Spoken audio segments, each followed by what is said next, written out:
Bangladesh marine academy রংপুরের তৃতীয় ব্যাচের শিক্ষা সমাপনী কুচকাওয়াজ অনুষ্ঠিত হয়েছে। সকালে রংপুরের পীরগঞ্জে অবস্থিত বাংলাদেশ মেরিন একাডেমি রংপুরের ক্যাম্পাসে প্রশিক্ষণ শেষে কুচকাওয়াজ অনুষ্ঠিত হয়েছে।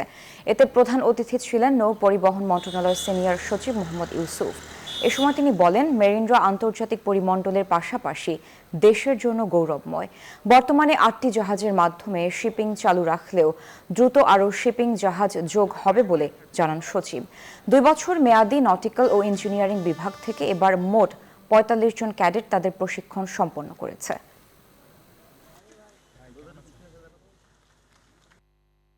সমুদ্রপথে বাংলাদেশের বাণিজ্যের 90% পরিচালিত হয়, যা আমাদের অর্থনীতির অন্যতম চালিকা শক্তি।